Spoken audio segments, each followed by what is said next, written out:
मझरे जस्तो छ पोखरा। पोखरा महानगरको प्रस्तुति कार्यक्रम हाम्रो पोखरा राम्रो पोखरा। अब हरेक दिन कोरोना विशेष। नमस्कार, पोखरा महानगरपालिकाको प्रस्तुति कार्यक्रम हाम्रो पोखरा राम्रो पोखरा कोरोना विशेषमा स्वागत छ।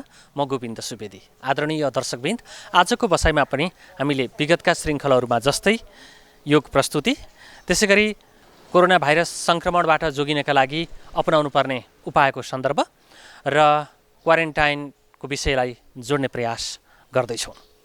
कार्यक्रमको प्रारम्भ गरौँ। पतञ्जलि योग समिति कास्कीका प्रभारी कृष्ण पौडेलको यो योग प्रस्तुतिबाट।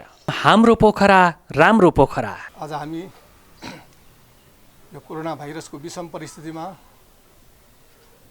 सबै विश्वमै एउटा भयावह स्थिति भएको अवस्थामा सरकारद्वारा घोषित लकडाउनलाई पूर्ण पालन गर्ने गरी घरभित्र रहँदा हाम्रो थोरै मनोटस हुने, मन आत्तिने, बाहिर निस्कन नमिल्ने अवस्थामा स्वस्थ रहने, सहज रूपमा बाँच्ने र विचारलाई सकारात्मक अगाडि बढ्नेको लागि योगको ठुलो महिमा छ।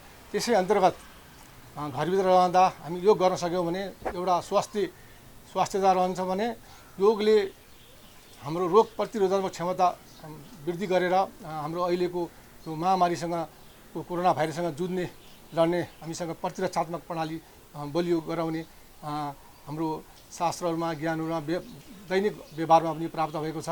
यसै अन्तर्गत आज हामी केही यसका विधिहरू जानकारीहरू प्राप्त गर्नेछौँ। सुरु गरौँ।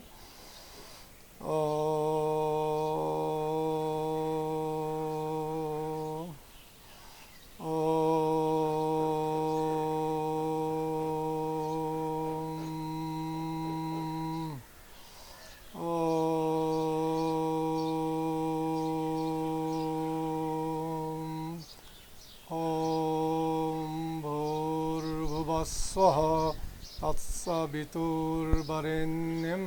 भर्गो देवस्य धीमहि धियो यो न प्रचोदयात्। हामी एउटा सूर्य नमस्कार 12 पोजको हुन्छ। म त्यो सूर्य नमस्कार देखाउँछु र त्यसका फाइदाहरू सँगसँगै अगाडि बढाउँछु। अभ्यास अन्तर्गत सूर्य नमस्कार गर्दैछौँ।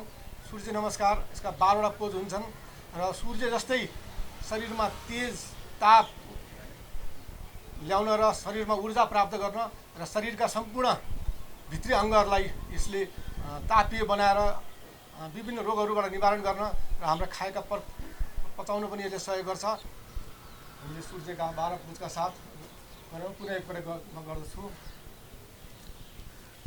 यो श्वास सामान्य रहन्छ। यो प्रणामासन हो। यो प्रणामको रूपमा श्वास लिँदै माथि हस्त उत्थानासन। यो श्वास छोड्दै तल पाद हस्तासन। श्वास लिँदै अश्रु सञ्चालनासन। श्वास छोड्दै पर्वतासन। श्वास सामान्य साष्टाङ्गासन। श्वास लिँदै भुजङ्गासन। फेरि श्वास छोड्दै पर्वतासन। श्वास लिँदै बायाँ खुट्टा अगाडि अश्व सञ्चालनासन। श्वास छोड्दै हातले खुट्टा लगाइदिने पाद हस्तासन। श्वास लिँदै माथि हस्त उत्थानासन। श्वासलाई सामान्य रूपमा प्रणाम मुद्रामा प्रणामासन। पुनः एकपटक 1 2 3 4 5 6 7 8 9 10 11 12 पोजको हुन्छ। मनलाई एकाग्र गर्नको लागि हामी सँगसँगै अर्को एउटा हामी ध्रुव आसन गर्छौँ। यो बालक ध्रुवले यो आसन गरेर सिद्धि प्राप्त भएको हुनाले यसलाई ध्रुव आसन भनिन्छ। हामी दायाँ खुट्टा यसरी राख्छौँ।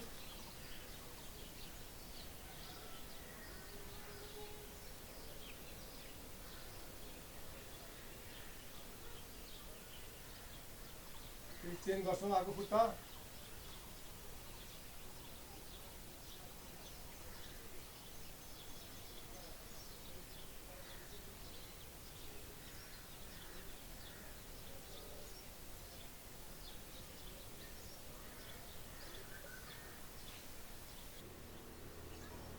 पनि सिद्धि प्राप्त गर्ने पर्वतासन, पर्वत जस्तो स्थिर भएर पुरै एकाग्रतासँग ध्यान मुद्रामा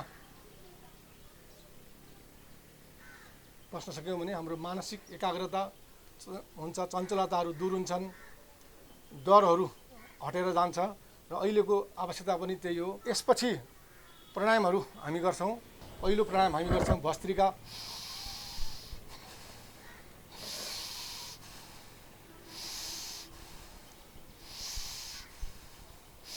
लामो श्वास लिने, लामो श्वास फाल्ने, छाती पूर्ण हुन्छ। यसको लामो श्वास लिने, लामो श्वास फाल्ने, यसका तीनवटा सूक्ष्म, मध्यम र अलि तीव्र हुन्छ। बिरामीहरूले, वृद्धहरूले सूक्ष्म रूपमा गर्ने, अरूले मध्यम र एकदम युवाहरूले तीव्र रूपमा पनि गर्न सकिन्छ। एकदमै यो भस्त्रिका भनेको शरीरलाई ताप दिने र शरीरलाई चार्ज गर्ने, हिजोबाट थाकित शरीरलाई चार्ज गरेर यो अवस्थामा ल्याउँछ। त्यसपछि हामी कपालभाती प्राणायाम गर्छौँ। यसपछि हामी अर्को प्राणायाम गर्छौँ। अनि दायाँ नाक बन्द गरेर श्वास लिने, अनि फेरि बायाँ नाक बन्द गरेर दायाँबाट फाल्ने, दायाँबाटै लिने।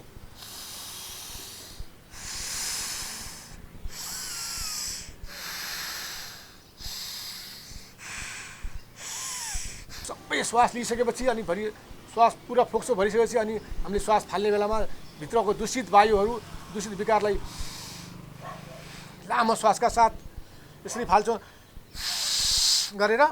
त्यो फाल्दाखेरि शरीरभित्रका ती विकार वायुहरू, दूषित विकारहरू, रोगहरू, नकारात्मक चिन्तनहरू जति पनि छन् फेरि हामी त्यसलाई विषको रूपमा दमन गर्ने भनिन्छ। नाना थरीका चिन्तनहरू, नकारात्मक चिन्तनहरू, डरहरू पनि हट्छ। र यसको लागि हामीले यो औँलालाई यसै गरेर यसलाई भ्रामरी प्राणायाम भनिन्छ।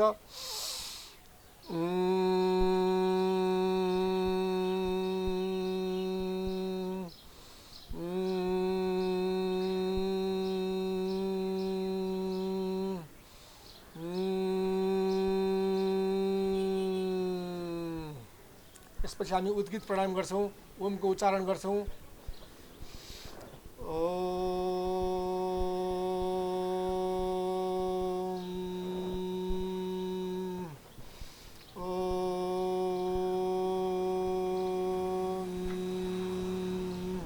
एउटा हाँस्यासन हुन्छ, हामी यसमा हाँस्छौँ। त्यसपछि अनि एउटा सिंहासन हुन्छ, सिंहासन गर्छौँ। दिल खोलेर जोरदार हाँस्छ,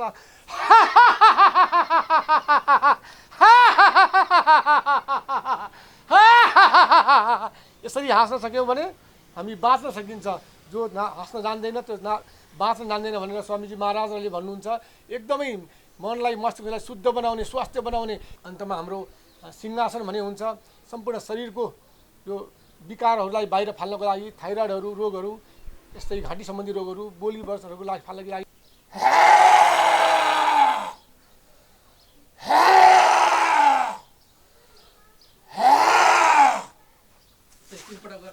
एकदमै महत्त्वपूर्ण छ। यो सिंहासन पनि शरीरलाई एकदम तताउने कामहरू गर्छ, सिंह जस्तै बनाउँछ। शान्ति शान्ति शान्ति। दर्शकवृन्द, पतञ्जलि योग समिति कास्कीका प्रभारी कृष्ण पौडेलको योग प्रस्तुतिपछि अबको क्रममा हामी प्रस्तुत गर्दैछौँ कोरोना भाइरस सङ्क्रमण फैलिन नदिनेका लागि तपाईँ हामीले अपनाउनु पर्ने सचेतता र भइरहेको प्रयास र स्वास्थ्य कर्मीहरूले के कसो गर्दाखेरि र तपाईँ हामी जनसमुदायले के कसो गर्दाखेरि कोरोना भाइरसबाट जोगिन सक्छौँ भन्ने विषयमा गरिएको संवाद प्रस्तुत गर्दैछौँ। हामीसँग संवाद गर्दै हुनुहुन्छ वरिष्ठ मनोरोग चिकित्सक प्राध्यापक डाक्टर निर्मल लामिछाने। हाम्रो पोखरा राम्रो पोखरा। र यो लकडाउनको पालना गरिरहँदाखेरि नागरिकमा उत्पन्न हुन सक्ने समस्या र त्यसलाई समाधान गर्नका लागि के गतिविधि गर्नुपर्ने? हाम्रो पूर्वजहरूले भनेको केही उखानहरूबाट म सुरु गर्छु होइन। खाली दिमाग शैतानको बास भनेपछि अब अहिले लकडाउन भएर बसिरहेको, अब जसको जे व्यवसाय थियो, जे काम थियो, उहाँहरू सबै अहिले खाली भएर बसिरहेको अवस्था छ। भनेपछि सबभन्दा महत्त्वपूर्ण कुरा त के हो भने समयलाई कार्यतालिका बनाएर हुन्छ कि आफ्नो घरभित्रै के काम गर्न सकिन्छ होइन। पहिला गर्न नसकेको आधा अधुरा कुराहरू छन् भने जति सक्दो आफूलाई व्यस्त राख्ने। अनि अर्को कुरा चाहिँ एक दिनको निन्द्राले 10 दिन पिर्छ भन्छ नि। होइन। त्यही भएर हाम्रो आफ्नो निन्द्रा चाहिँ पर्याप्त सुत्ने र आफूलाई कसरी घरमै व्यस्त राख्न सकिन्छ। अब त्यो विद्यार्थी हो भने विद्यार्थीको आफ्नो कार्यतालिका, अभिभावक अहिले आजको दिनमा अभिभावक नै विद्यार्थीको शिक्षक पनि बन्न पर्यो, साथी पनि बन्न पर्यो, अभिभावक हुँदै हुनुहुन्छ होइन। जे होस् आफ्नो त्यो यो समयलाई कसरी हुन्छ उपयोगी बनाउने र आफूलाई व्यस्त राख्ने र लकडाउनलाई चाहिँ हामीले यो समस्या भन्दा नि यो मौकाको रूपमा अब यति भन्दै पनि अब जो घाँसबास कपासको समस्या भएकाहरू हुनुहुन्छ अब उहाँहरूलाई त अब राज्यले नै ख्याल गर्नुपर्छ। अब यसमा त राज्यकै दायित्व हो। जब घाँसबास कपासकै व्यवस्था छैन भने मान्छे त्यो लेभलभन्दा माथि सोच्नै सक्दैन होइन। अब त्यो मानसिक स्वास्थ्यको ख्याल गर्ने भनेको त घाँसबास कपास पर्याप्त भएपछि नै हो नि। पारिवारिक जमघट पनि भएको छ, मिठा मिठा परिकार पनि खाने होइन, जिउ मोटाउने समस्या पनि हुनसक्ला, कतिपयमा त्यो खालको स्थिति पनि हुनसक्छ। उहाँहरूका लागि केही स्वास्थ्य टिप्सहरू के हुन सक्छन्? हिजो जसरी कन्ट्रोल गरेर खानुहुन्थ्यो होला अथवा हिजोको आफ्नो खानकी जे जति हो त्योभन्दा बढाउने बित्तिकै हामी मोटाइन्छ, त्यो स्वाभाविक हो। अब खानकीलाई चाहिँ कन्ट्रोल गर्न सक्नु पर्यो, कन्ट्रोल गर्नु पर्यो। अब अहिले फुर्सद छ भनेर खानामा मात्रै मैले कतिपय सोसियल मिडियाहरूमा हेऱ्यो भने आज यो पकवान हिजो यो पकवान भन्दै सबैले आफूले पकाएर खाएको कुराहरू मात्रै राखिरहेको देख्छु। अब यो समय छ भनेर खाना पकाएरै खाने मात्रै गर्नु पनि भएन, यसले चाहिँ आफ्नै स्वास्थ्यलाई झन् नोक्सान गर्छ। खाना त्यति नै खाने हो जति आफ्नो शरीरलाई आवश्यक हो होइन। अब मोटोपनले पनि धेरै रोगहरू निम्त्याउँछ। बाँकी अब मोटोपन हुन नदिनलाई त हाम्रो एक त खानकी महत्त्वपूर्ण भयो भने हाम्रो अलिकति शारीरिक शरीरलाई चाहिँ चलायमान बनाउनु पर्यो होइन। धेरै मानिसहरू उकुस मुकुस भएको छ, एकैछिन भए पनि बाहिर निस्कौँ भन्ने हुँदो रहेछ। यो मनोविज्ञानले पार्न सक्ने प्रभाव के हुनसक्छ? यस परिणाम के निस्कन सक्छ? कोरोना भाइरस सर्ने तरिका के हो भन्ने कुरा हामी सबैले बुझ्न पर्यो। यो श्वास प्रश्वासमा लाग्ने बिमारी हो र यो श्वास प्रश्वासको माध्यमबाट त्यहाँबाट निस्किने तरल पदार्थ अथवा हामीले हाछ्यौँ गर्दा खोक्दाखेरि निस्किने छिटाहरू त्यो सङ्क्रमित व्यक्तिबाट अर्को व्यक्तिमा त्यही माध्यमबाट अर्थात् नाक मुख र आँखाबाट भनौँ हाम्रो जुन खुला भाग छ त्यहाँबाट चाहिँ सङ्क्रमण भएर लाग्ने कुरा रोग भयो यो श्वास प्रश्वास सम्बन्धी। त्यही भएर हामीले यो जुन सामाजिक दूरी लकडाउन भनेको यो हाम्रो चाहिँ यो चाहना होइन, कसैले चाहेर भएको होइन, यो हाम्रो आजको दिनको आवश्यकता हो भनेर हामीले बुझ्नु पर्यो होइन। जति हामी चाहिँ सुरक्षित भएर बस्छौँ त्यति नै यो रोगबाट चाहिँ हामी बस्न सक्छौँ भन्ने कुरा बुझ्नु पर्यो। हरेक नागरिकले बाहिर निस्कँदा सकेसम्म बाहिर ननिस्किने, बाहिर निस्किँदाखेरि जुन अपनाउनु पर्ने सुरक्षाको उपायहरू जस्तै मास्क लगाउने होइन, अनि सेनिटाइजरहरूको प्रयोग गर्ने, सकेसम्म 1 मिटर कम्तीमा पनि 1 मिटरको दूरी कायम गर्ने, यो कुराहरूलाई चाहिँ हामीले एकदमै जबसम्म हामीले फलो गर्दैनौँ,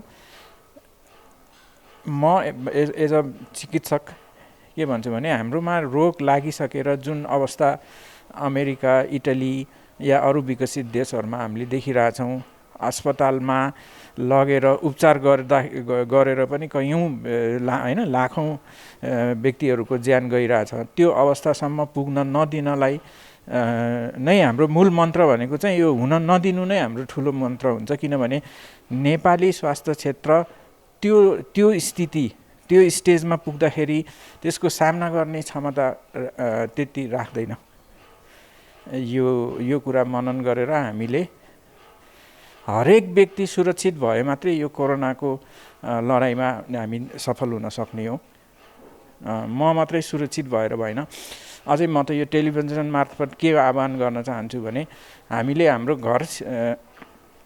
घरमा छिमेकमा कोही व्यक्ति मास्क नभएर अथवा नबुझेर सुरक्षाको उपायहरू अपनाइरहेको छैनन्, 1 मिटरको दूरी अपनाइरहेको छैनन् भने उनीहरूलाई चाहिँ हामी हरेक नागरिकको कर्तव्य हुन्छ कि उनीहरूलाई सजग गराउने, उनीहरूलाई त्यो पालना गर्न लगाउने हामीले त्यसरी नै एकदम अनुशासित भएर बस्यौँ भने चाहिँ हामी यो कोरोनाको लडाइँमा हामीले जित्न सक्छौँ। यो राज्यले गर्नुपर्छ अथवा नगरपालिकाले गर्नुपर्छ, वडाले गर्ने यो प्रहरीको जिम्मा हो यो भनेर फलानुलाई भनेर हामीले औँला देखायौँ भने चाहिँ यो हामीले लडाइँ जित्न सक्दैनौँ। हामी हरेकले चाहिँ बुझ्नुपर्ने कुरा के भने हामी सबै सुरक्षित हुनु भयौँ भने मात्रै यो कोरोनाबाट हामीले यो लडाइँमा हामी जित्न सक्छौँ भन्ने बुझ्नु पर्यो।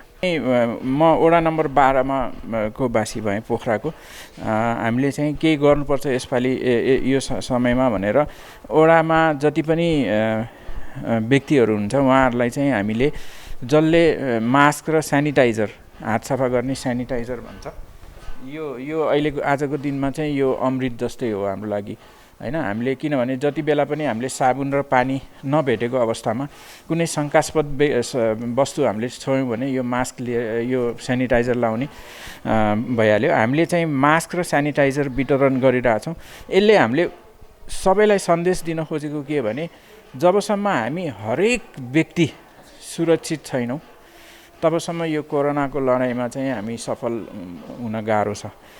त्यही भएर हरेक नागरिक सजग हुनु पर्यो, आफू सुरक्षित हुनु पर्यो र अर्को व्यक्ति सुरक्षित छैन भने त्यसबाट मलाई पनि खतरा हुन्छ भनेर उसलाई पनि सजग गराउनु पर्यो। यदि कुनै व्यक्तिसँग मास्क छैन भने, सेनिटाइजर छैन, किन्नै नसक्ने अवस्थाको छ आफ्नो टोल छिमेकमा भने उहाँहरूलाई आफूसँग भएको आफूले दिन सक्ने मास्क सेनिटाइजर बाँड्न पनि पर्यो। हाम्रो मात्रै होइन, विश्वभर नै तपाईँहरू जस्तो डाक्टर साहबहरू, स्वास्थ्य कर्मीहरू भने चाहिँ गडको रूपमा होइन, आम रूपमा अरू बेला पनि लिन्थ्यो भने यसपालि झन् महत्त्व अझ बढेको दर्शिएको देखिन्छ। फ्रन्टलाइनमा बसेर काम गर्ने स्वास्थ्य कर्मीहरू र आम सर्वसाधारण, उहाँहरूप्रति धारणा राख्नुहुने सर्वसाधारण सबैका लागि अन्त्यमा यहाँले गर्ने आग्रह के हुन्छ, आह्वान के हुन्छ? जसरी देशमा लडाइँ हुँदाखेरि चाहिँ आर्मी अगाडि जानुपर्ने भने जस्तै यो स्वास्थ्य सेवाको लागि स्वास्थ्य सम्बन्धी एउटा लडाइँ जस्तै नै हो र हामी स्वास्थ्य कर्मीहरू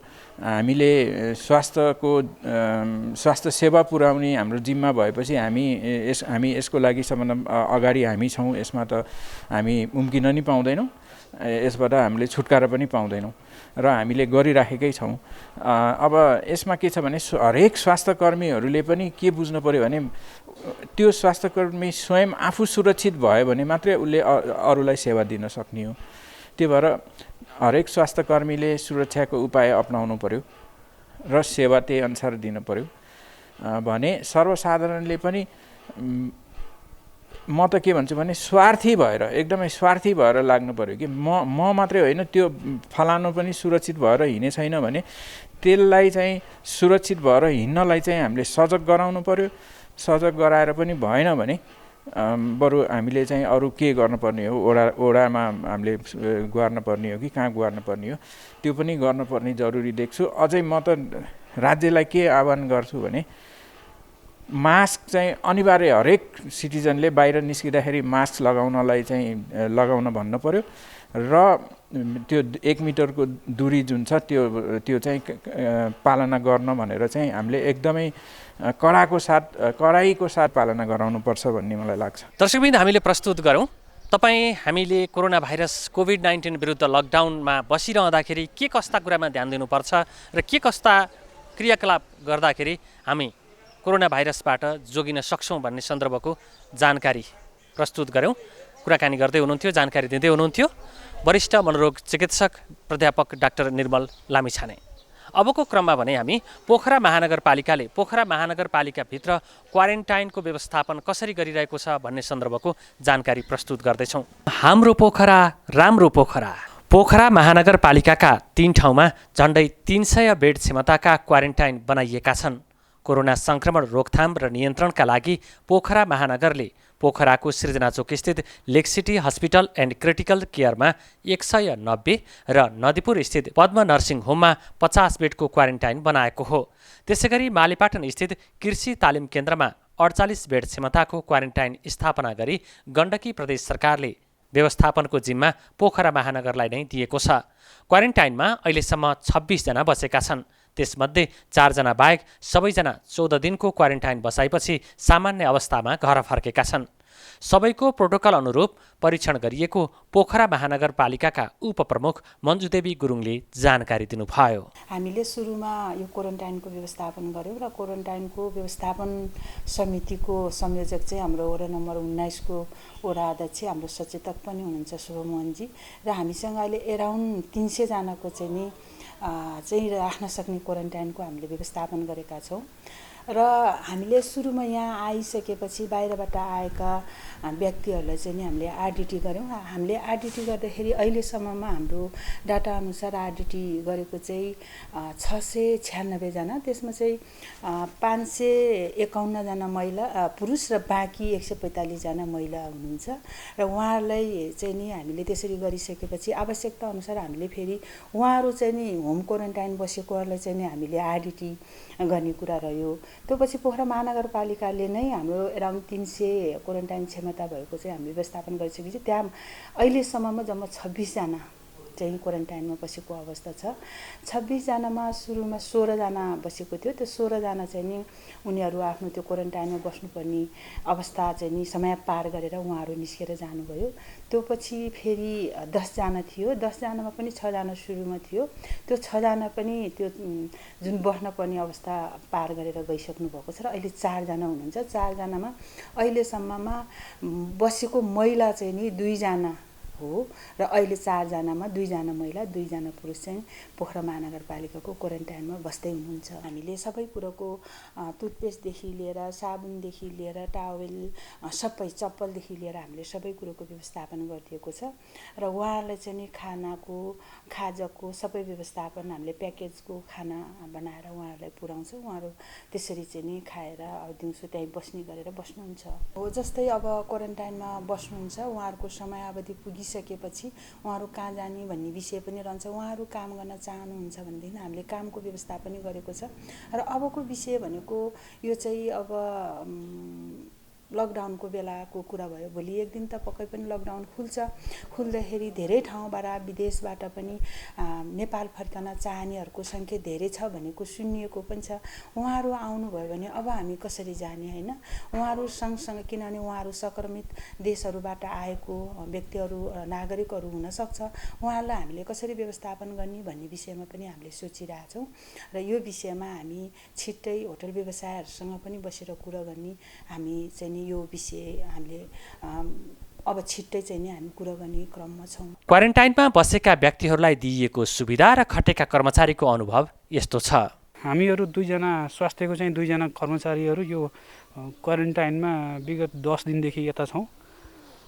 क्वारेन्टाइनमा हामी यहीँभित्र 24 घण्टा हामी यहीँभित्र बसेका हुन्छौँ र हाम्रो यो क्वारेन्टाइनमा चाहिँ लगभग चाहिँ अहिले चाहिँ यहाँभित्र अहिले आजको मितिमा चाहिँ यहाँभित्र 4 जना हुनुहुन्छ भने आजभन्दा एक दिन अगाडि अस्ति चाहिँ यहाँबाट 6 जनाले चाहिँ आफ्नो त्यो 14 दिन पार गरेर र उहाँहरूको चाहिँ आरडिटी पनि नेगेटिभ आइसकेपछि उहाँहरू यहाँबाट जानुभएको छ सकुशलपूर्वक। र हाम्रो यो क्वारेन्टाइनमा चाहिँ एकदमै राम्रो छ। यहाँको व्यवस्था शान्त वातावरण छ। महानगरपालिकाले एकदमै राम्रो सहयोग गरिरहेको छ। उहाँहरूलाई खानाको व्यवस्था एकदम राम्रो खानाको व्यवस्था हुन्छ, खाजाको व्यवस्था हुन्छ। त्यसपछि चाहिँ उहाँहरूलाई चाहिँ आफूलाई चाहिने व्यक्तिगत सामग्रीहरू अब क्वारेन्टाइनमा बस्दाखेरि के चाहिन्छ चप्पलदेखि लिएर उहाँहरूलाई ओढ्ने ओछ्याउने त्यसपछि ब्रस गर्ने कुराहरू व्यक्तिगत सरसफाइका सामग्रीहरू पनि महानगरपालिका स्वास्थ्य महाशाखाले पर्याप्त मात्रामा उपलब्ध गराएको छ र उहाँहरू पनि खुसी हुनुहुन्छ। अस्ति यहाँ एकजना भाइ एकदमै खुसी भएर यस्तो पनि भयो भनेर चाहिँ ऊ एकदमै चाहिँ खुसी मानेर यहाँबाट बिदा भएर गएको थियो। र अहिले चाहिँ यहाँ चाहिँ हाम्रो अहिले 4 जना मध्ये 2 जना चाहिँ यो हिँडेर जुन चाहिँ अहिले लकडाउनको बेलामा जो जहाँ छन् त्यहीँ बस्नुपर्ने हो, तर कतिपय मान्छेहरू चाहिँ हिँडेर आइरहेको हुनाले चाहिँ उहाँहरूलाई ल्याइएको छ।